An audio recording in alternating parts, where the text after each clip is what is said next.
जमीर तो कभी किसान का ना मरा हुआ था, ना है और ना कभी मरेगा। जमीर तो ये जो बीजेपी सरकार है उनका मर चुका। जिनको हमने बनाया है उनके तख्त हिल जाने चाहिए।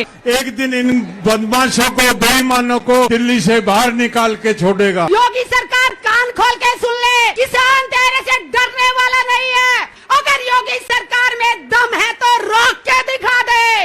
इन नेताओं का सिर हम फोड़ेंगे कि तख्त भी बदलेंगे और ताज भी बदलेंगे। तो आज मुजफ्फरनगर में दिखा दिया कि कितने मुट्ठी भर किसान हैं। आएगा टिकैत जी, लखनऊ में बार बार तेरा सिंहासन डोल रहा है। कि कभी भी रैलियां होती राजनेताओं की तरफ से तो भाड़े के टट्टू बुलाए जाते हैं। यहाँ पे जो वह लोग आए जो जमीर से जुड़े हुए हैं और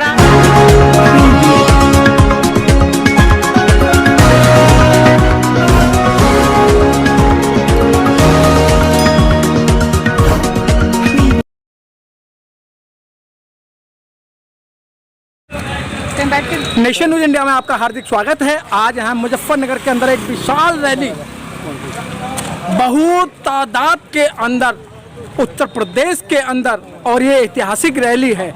हमारे साथ में रीना सिंह चौहान जो आए दिन किसानों की बात करते हैं। रीना सिंह जी, क्या इस रैली से सरकार पे कोई असर पड़ेगा? अरे बिल्कुल, सरकार की तो मैं 3 दिन से आई हुई हूँ वहाँ। 3 तारीख से हवाइयाँ उड़ी हुई हैं सरकार की, पसीने निकल रहे हैं, आपको मालूम है। जबकि यहाँ 20 से 25 लाख लोगों की जनसंख्या थी। हाँ, बहुत लोग। और जो गोदी मीडिया है, जिसको हम गोद ली हुई मीडिया बोलते हैं, वो सिर्फ 2.5 से 3 लाख लोग बता रही है कि 2.5 से 3 लाख लोगों की जनसंख्या है। आप देखने वाले हो, अभी तो ये रोड खाली है, आप जाइए वहाँ जाइए। ऐसे मुजफ्फरनगर में जगह नहीं है जहाँ पर पैर रखने की जगह। पूरे मुजफ्फरनगर में पब्लिक ही पब्लिक है। और इस महापंचायत का ये असर होने वाला है। उत्तर प्रदेश की जो तख्ता है वो पलट के रखने वाली है। यहाँ से शुरुआत हो गया, आज ये आगाज था, अब अंजाम आने वाले चुनाव में आपको मिल जाएंगे। अभी आता हूँ मैडम। आपको मैडम क्या नाम है आपका? मेरा नाम श्रेय कुमारी, मैं दिल्ली से आई हूँ। दिल्ली से आई हैं मैडम? मुस्कुरा रही हैं, खुश हो रही हैं, ऐसा क्या मिल गया आपको रैली में? जो हम सुनने आए थे वो मिल गया। टिकैत साहब का भाषण सुनने आए थे जी, वो सुनने को मिला और बहुत अच्छा लगा रैली में आके। मैं खुद भी किसान आंदोलन से जुड़ी हुई हूँ जी। निरंतर अपनी जॉब छोड़ के आई थी। अभी रिसेंटली अभी फिर जॉब लगी है, तो उन्होंने भी कहा कि भाई आंदोलन में जाओगे तो तुम्हें जॉब से मतलब कि थोड़ा जॉब का रहता ही है, लेकिन फिर भी आए, जुड़े हुए हैं और लगातार जुड़े ही रहेंगे, क्योंकि हम कहीं ना कहीं अपने ज़मीन और ज़मीर से जुड़े हुए हैं। लेकिन मैडम जो पूरे दिल्ली जो है, 5 बॉर्डर जो किसानों ने घेर रखे हैं, आप करीब में किसानों से संबंध रखते हो, किसान परिवार से हूँ, लेकिन आप दिल्ली के अंदर रह रही हैं, तो दिल्ली के अंदर जो रहने वाले लोग हैं उन बॉर्डर वाले भाइयों का साथ नहीं दे रहे हैं। सीधी सीधी बात है। किसने कहा है? मैं दे रही हूँ। मैंने अपनी नौकरी छोड़ के, अपने बच्चे छोड़ के लगभग 4 महीने लगातार मैं टिकरी बॉर्डर गई हूँ, सिंघू बॉर्डर गई हूँ, गाजीपुर बॉर्डर भी आई हूँ। जहाँ तक था पूरे दिन भर मैं 3-4 बॉर्डर जाती थी और मुझे किसी मंदिर और मस्जिद जाने की ज़रूरत नहीं थी, क्योंकि मैं उन बॉर्डर पे जो होता है ना, एक तरह से कि भी हम धोख देना होता है कि मंदिरों की चौखट पे जाके देखा है धोख देते हुए, तो मैं वैसा ही महसूस करती थी। और जिनकी आत्मा जगी हुई है, जिनका ज़मीर जगा हुआ है, वो किसानों के साथ खड़ा भी होगा, लड़ेगा भी और जीतेगा भी। तो क्या लगता है मैडम, 11 महीने तो आपको बॉर्डरों पे हो गए और एक रैली ये हो गई, क्योंकि 11 महीने से सरकार के कान पर किसी तरह की जू नहीं रेंग रही है। वो बार बार यही कह रहे हैं भाई जो हमने देना था दे दिया, इससे ज़्यादा नहीं देंगे हम। देखिए, आपने कहावत सुनी होगी कि खिसियानी बिल्ली खंबा नोचे। अभी आपने देखा है कि इनको कुछ नहीं मिला तो लठ लेके किसानों को प्रताड़ित कर रहे एक तरह से। और बात करें ये लोग तालिबान की, लेकिन यहाँ पर अगर आप देखेंगे जिस तरह से भोले भाले मासूम किसानों को इन्होंने प्रताड़ित किया, लठबाजी की है और लठबाजी करते हुए किसानों के हाथ पैर तोड़े गए, जो कि बुजुर्ग और शांतिपूर्ण रूप से जो अपना कर रहे थे धरना प्रदर्शन। उसको देखिए ना कि आप अगर तालिबान दिखा रहे तो यहाँ पे भी क्या कर रहे हैं लोग। आप देखिए ना, ये कैसे शासन चला रहे हैं। यहाँ पे धर्म की बातें होती है, मजहब की बातें होती है, यहाँ पे हिंदुज़म की बातें होती है, लेकिन यहाँ पे इंसानियत की बातें नहीं होती है।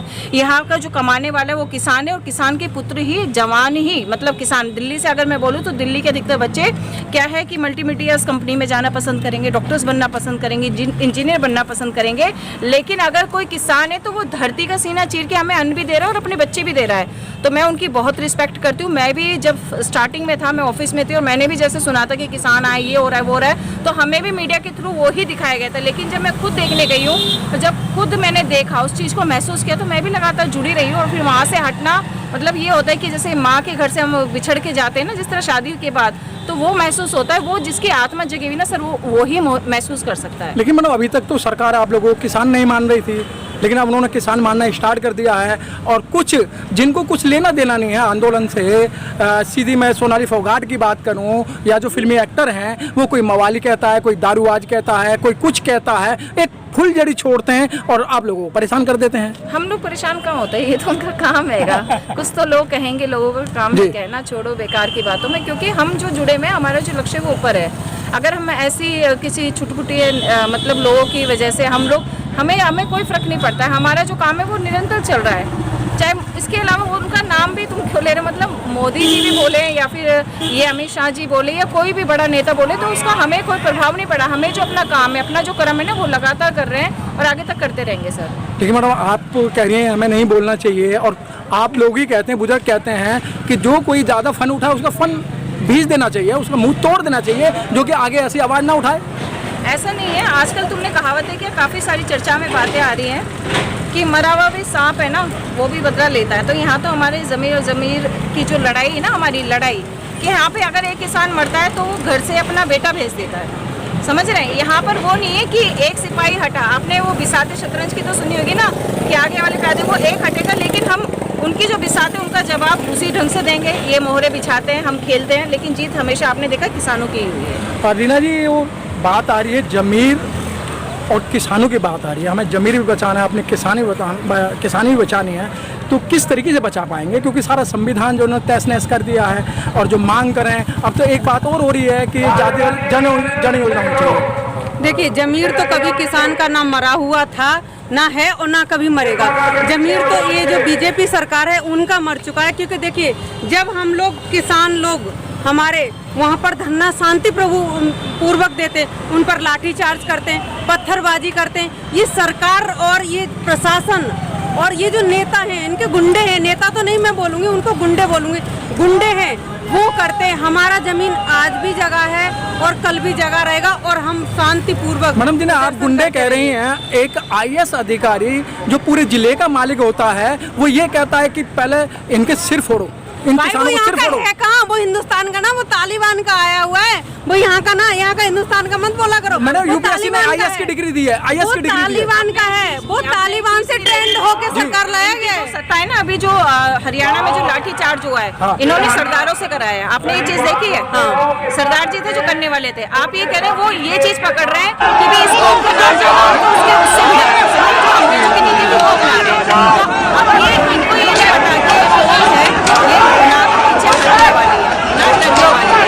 इसमें अगर पक्ष आ जाता है या बीच में ऐसे लोग आ जाते हैं, उसको हटाना भी चाहते हैं, उसका भवन चलना भी चाहते हैं, कि हाँ ये जो मैडम, जिस तरीके से रैली हुई है, वो विशाल रैली है, क्या ये राजनीति को प्रेरित नहीं करेगी 2022 में? आपने देखा है कि कभी रैलियां होती, राजनेताओं के पास तो भाड़े के टट्टू बुलाए जाते हैं। यहाँ पे जो पहले लोग आए जो जमीन से जुड़े हैं, और मैं खुद फर्स्ट टाइम मैं इतनी रैलियों में गई थी, मतलब जो भी पंचायत इतने सारे लोग एक साथ, समझ लो कि इतने लोग गिनती है कि हम ये नहीं काउंट कर सकते, 5 से 10 से 11 गिनने में नहीं आते, उसमें नहीं आता। जब हम चल रहे थे, इन सड़कों पे चल रहे थे, सिर्फ पैर से पैर वो हो रहे थे कि दिख नहीं रहा था। इतनी विशाल रैली, बहुत ज़्यादा बड़ी महापंचायती, और मुजफ्फरनगर का बहुत बहुत शुक्रिया कि हम सब लोगों को फिर से इकट्ठा किया, आंदोलन को बहुत ज़्यादा मजबूती दी। राकेश टिकैत जी का बहुत बहुत धन्यवाद, चौधरी चरण सिंह जी का धन्यवाद, उनकी पूरी जो फैमिली है उनका धन्यवाद के साथ साथ हरियाणा मंच की धन्यवाद, पंजाब के लोगों का भी, और मैं खुद दिल्ली से, तो मैं खुद अपने लिए धन्यवाद खुद ही कर लेती हूँ कि हाँ कि मैं भी आई हूँ। यही कि हम सब लोग, कहने का मतलब कि हम सब लोग इकट्ठे होंगे ना, तभी जीतेंगे, और तभी हम लड़ तो रहे, लेकिन हाँ हम जीतेंगे जरूर। ये बहुत बड़ी बात है कि हाँ हम जीतेंगे। Press the bell icon on the YouTube app and never miss another update.